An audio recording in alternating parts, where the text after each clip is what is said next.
And here is the Writer's Almanac for Wednesday, June the 2nd, 2021. The birthday of Martha Washington, born in the Chestnut Grove Plantation, New Kent County, Virginia, 1731. When she was 18, she married a prosperous landowner, and when he died, he was older than her. She inherited his plantation, 17,000 acres of land, 300 slaves. She was only 26 when he died. She looked around for another man to marry, and she found a military man, 26, George Washington. He had a much smaller estate, Mount Vernon, only 2,000 acres. But he was tall, he was handsome, he had a good reputation, and he was a good dancer. Martha was very engaging. She had a good head for business as well.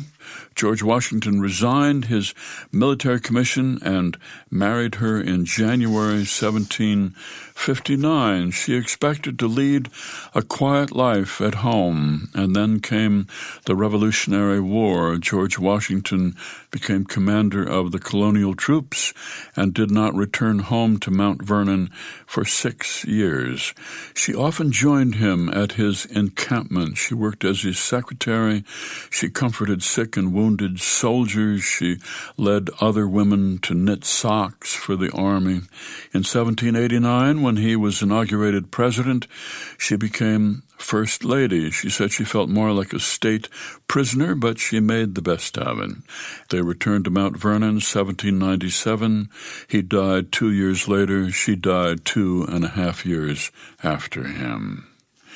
It's the birthday of the man who said, "A lover without indiscretion is no lover at all. Circumspection and devotion are a contradiction in terms."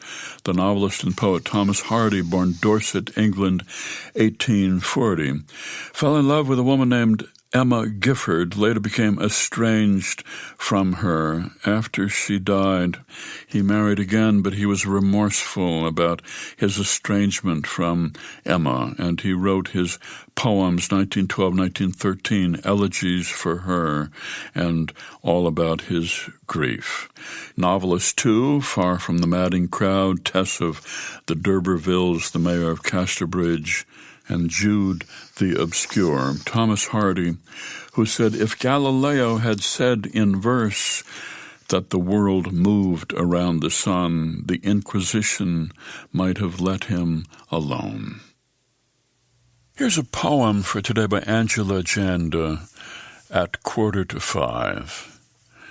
I was feeling lonely, so I went outside to the wind-swept yard, and beyond that to the wind-tousled outer yard, and found where last night in the moonlight we left 2 sets of boot prints when you stopped on your way through the darkness to bring a lemon bar and a movie. And beside ours, the tracks of the smallest thing with claws which must have followed sometime later.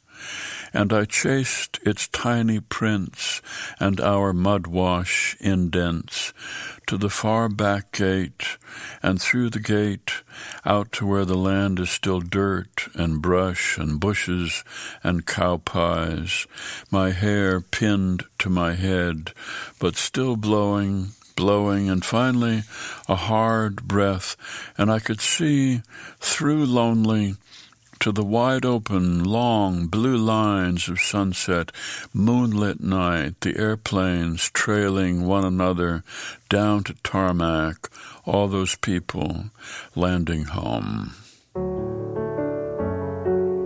At 4:45, a poem by Angela Janda, From Small Rooms with Gods, published by Finishing Line Press, and used by permission here on the Writer's Almanac, supported by donations from listeners like you, now available on PRX for distribution by your local radio station. Be well, do good work, and keep in touch.